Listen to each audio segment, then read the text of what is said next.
नमस्कार, मी विनोद कावरम जाधव.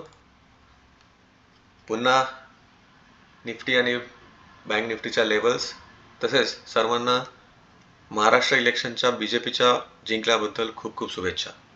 आता या शुभेच्छा का देतोय? कारण शेअर मार्केटसाठी खूप चांगलं आहे. उदाहरणार्थ असं की उद्या मार्केट म्हणजे सोमवारी मार्केट हे 400 पॉईंट प्लसला दिसतंय. याचा अर्थ सोमवारी निफ्टी 24,300 पर्यंत जाण्याची शक्यता दाट आहे. 24,300 हा रेजिस्टन्स लेवल आहे. इथे बाय करू नका, थोडा वेळ थांबा, त्यानंतर बाईंगचे ऑपॉर्च्युनिटी शोधा. बँक निफ्टी तसंच 52,000 जाईल. इथेही तुम्ही बाय करायची शक्यता थोडीशी थांबवा. 52,300 52,400 ही निफ्टीची रेजिस्टन्स लेवल आहे आणि या लेवलपासून बँक निफ्टी खाली यायची शक्यता वाटते.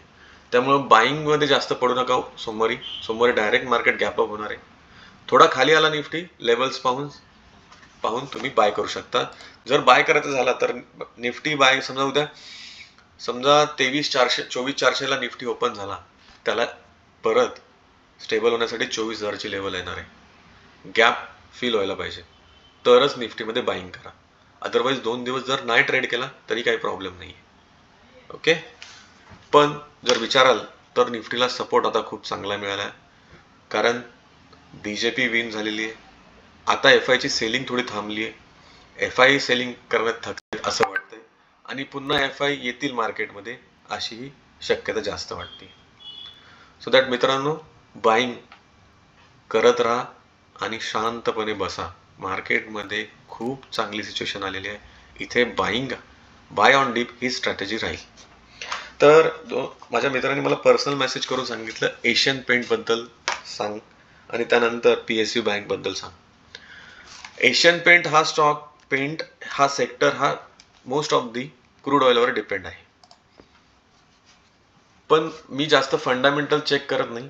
एशियन पेंटचा रिझल्ट तो म्हणतो की बऱ्यापैकी खाली लागलाय, पण एशियन पेंटचा रिझल्ट खराब लागूनही त्यानं शेअरने 4 रुपयाचा डिव्हिडंड दिलेला आहे. सो डिव्हिडंड नंतर माझं ऑब्झर्वेशन असं स्टॉक थोडा खाली येतो आणि सपोर्ट घेतल्यानंतर तो वर येतो. आता सपोर्ट लेवल तर आहेच आहे. इथून एशियन पेंटने सपोर्ट घेतलेलाच आहे. तर पहिलं टार्गेट जर पकडाल, एशियन पेंट बाय करायला माझं सजेशन राहील एशियन पेंट बाय करा. पहिलं टार्गेट हे 2600 राहील, दुसरं टार्गेट हे 2800 राहील. Ready for that. म्हणजे इथून एशियन पेंट 10 ते 15% आरामात रॅली देईल. शॉर्ट टर्मसाठी एशियन पेंट बाय करायला हरकत नाही. जेव्हा तो 2800च्या वरती ट्रेड करेल, तो परत जुन्या लेवल टच करेल, म्हणजे 3400-3500 ही लेवल टच करेल. एशियन पेंट यांचा रिझल्ट याच वर्षी 2 वर्ष झालं खराब आहे. नाहीतर त्याने कन्सिस्टन्सी दिलेला आहे. 20% पर क्वार्टर रिझल्ट त्यांनी 20% पर ॲनम त्यांनी रिझल्ट दिलेला आहे. प्रॉफिटेबल कंपनी, काही घाबरायचं कारण नाही. फंडामेंटल स्ट्रॉंगच आहे या कंपनीचे. थोडे रिझल्ट खराब लागतात, काहीतरी एक्सपान्शन केलं असणार आहे त्यांनी, त्यामुळे त्यांचे रिझल्ट खराब लागले. आणि कॉम्पिटिटर आलेत ना आता, त्यांना कॉम्पिटिटर बरेच आलेत. मला वाटतं की फेमिकॉल पण त्यात उतरणार, म्हणजे फेमिकॉलही पेंट इंडस्ट्रीमध्ये उतरत चालले. डॉक्टर फिक्सिट हे पेंट इंडस्ट्रीमध्ये प्रोडक्ट घेऊन येणार आहे. त्यामुळं ह्या गोष्टी, थोडं कॉम्पिटिशन आलं की थोडा शेअर खाली येतो, त्यांचा रिझल्ट खराब लागतात. पण जर लॉंग टर्म विचार केला तर हा स्टॉक खूप चांगला आहे. मित्रा, बाय करून ठेव, काही हरकत नाही. PSU बँक्समध्ये सगळ्यात मोठी बँक म्हणजे SBI. एका रेंजमध्ये बरेच दिवस झालं, खूप वेळा त्यांनी 760चा सपोर्ट घेतलेला आहे SBIने, आणि रेजिस्टन्स पकडाल तर 900. पण SBI आता स्ट्रॉंग होत चाललाय. PSU बँक हा कायमच स्ट्रॉंग आहे. BJP गव्हर्नमेंट हा PSU बँकसाठी खूप चांगला आहे आणि बँकिंग सेक्टर खूप स्ट्रॉंग होणार आहे इथून पुढे. बऱ्याचशा गोष्टी आता बँकिंग सेक्टरमध्ये स्ट्रॉंग होत चालल्या. एक सिंपल लॉजिक सांगितलं, कोणाला कळलं नाही.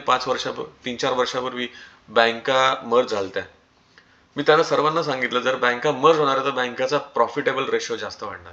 त्याआधी जनधन योजना आणली, त्यानंतर बँका मर्ज केल्या, 5च PSU बँक ठेवल्या. याचं बेनिफिट असं झालं की खूप सारे अकाउंट्स बँकेमध्ये ओपन झाले. त्यानंतर बँकेचा व्यवहार जास्त वाढला आणि बँकांना प्रॉफिट वाढायला लागला. आणि आता BJP गव्हर्नमेंट एक स्टेबल गव्हर्नमेंट असल्यामुळं PSU बँका ह्या वाढणारच आहे. जर तुम्ही मला विचाराल SBIचं टार्गेट शॉर्ट टर्ममध्ये, लॉंग टर्ममध्ये विचाराल तर SBI 2000 जाईल, आणि शॉर्ट टर्ममध्ये विचाराल तर पहिलं टार्गेट 1200 असेल. Buy and hold SBI. PSU मध्ये नेक्स्ट बँक आहे बँक ऑफ बरोदा. ती सेम SBI सारखाच आहे की त्याने मल्टिपल सपोर्ट घेतला 233च्या वरती असेल तर तो बाय करा. तो परत नेक्स्ट लेवल 260च्या वरती राहिला तर हा 300 जाईलच जाईल. आणि आता तसंच मगाशी म्हटल्याप्रमाणे की PSU बँका स्ट्रॉंगच आहे तर बाय करा. नेक्स्ट विचाराल तर Canara bank,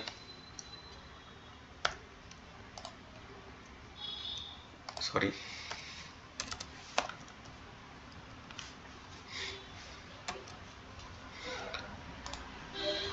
same same same Canara बँकचा पण आहे.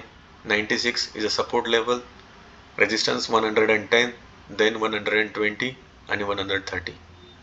होल्ड, बाय कॅनरा बँक, काही प्रॉब्लेम नाही. Next Punjab national bank, PNB, same pattern आहे. सर्व PSU बँकांचा पॅटर्न सेम तयार झालेला आहे. बाय आणि रेजिस्टन्स लेवलला थोडं थोडं प्रॉफिट बुक करा, पण इथून PSU बँक आरामात 20% रॅली देऊ शकतात. तर आता हे वाढणार आहे, PSU बँक वाढणार तर बँक निफ्टी वाढणारच आहे. तर बँक निफ्टी वाढणार तर मग इंडेक्सचे स्टॉक्स नेहमी लक्षात ठेवा, CDSL, BSE, MCX, buy and hold. काही काळजी करू नका, ह्या स्टॉक्सला खूप डिमांड येणार आहे. आपलं मार्केट जर तुम्ही थोडा विचार करा, आत्ताशी आपल्या शेअर मार्केटमध्ये 10% लोक ॲक्टिव्ह आहेत. US मध्ये 40% लोक ॲक्टिव्ह आहेत. तर आपली लोकसंख्या जर 10% अजून वाढली तर आत्ताचे जे इंडेक्स आहेत, जे 200 पासून 5000ची रॅली दिली तर अजून 10% अजून वाढले, 10% जर इन्व्हेस्टर वाढले तर ही रॅली किती पट होईल. माझं इंडिव्हिज्युअल टार्गेट विचाराल तर BSE जाईल 10,000, CDSL जाईल 10,000, MCX जाईल 15,000. So that by and hold, काही प्रॉब्लेम नाही. आता राहिला अदानी ग्रुप. परवा मी व्हिडिओ बनवला अदानी ग्रुपपासून अवॉइड करा, पण अदानींनी आता स्टेटमेंट दिलं की आमचा म्हणजे अदानींकडनं नाही, तिथल्याच लोकांकडनं स्टेटमेंट दिलं US वाल्या की आम्हाला कुठलाही ब्राईब मिळाला नाही, असं कुठेही काय झालेलं नाही. सो त्यांच्याकडनं त्यांना कुठलाही सबूत मिळालं नाही. हा पण एक हवा आहे की त्यांनी ब्राईब दिली. ठीक आहे, आता ब्राईब हा प्रश्न खूप मोठा आहे, पण मी एक म्हणेल काम करायचं असेल तर द्यावंच लागणार आहे पैसे. त्यांचं काम ऑलरेडी तिथं चालू आहे. एखादी दुसरी ऑर्डर गेली तर काय घाबरू नका. अदानी ग्रुप जोपर्यंत BJP, अदानी ग्रुपला काय काळजी नाही. Buy and hold. त्यानंतर छोटेसे स्टॉक सांगितलं तर टाटा पॉवर पुन्हा 450ची लेवल गाठेल, त्यानंतर 475 buy. Tata power buy, Tata motors buy. Tata motors पुन्हा 800-900ची लेवल येईल. 1200 पासून तो करेक्ट झाला. पहिलं तर टार्गेट 900 पकडा, त्यानंतर 1000 रुपये पकडा, काही प्रॉब्लेम नाही. Buy Tata motors. इथून 10-15% शेअर्स बाय करा, बिंदास बाय करा, काही इश्यू नाहीये.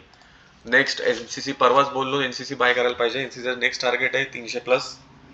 माझं 310 पहिलं टार्गेट राहील, तिथे प्रॉफिट बुक केलं तरी हरकत नाही. BDLचं टार्गेट राहील 1000 रुपयाचं, तोही स्टॉक खूप चांगला आहे. HFCL 150चं टार्गेट राहील माझं. MCX तर शॉर्ट टर्म मध्ये आत्ताही सांगितलं, पण शॉर्ट टर्मचं टार्गेट राहील 6800, 7200. त्यानंतर BSEचं टार्गेट राहील 5100 लवकरच. तर मित्रांनो, व्हिडिओ आज जरा जास्त लांब झालाय, पण तुम्ही हे शेअर बाय करा, एवढीच विनंती. दिलेल्या माहितीवर समाधानी असाल, लाईक आणि शेअर जरूर करा. साधी सोपी भाषा आहे, पण चांगले शेअर सांगणे, चांगलं शेअर घ्या, प्रॉफिट कमवा, हीच माझी अपेक्षा आहे.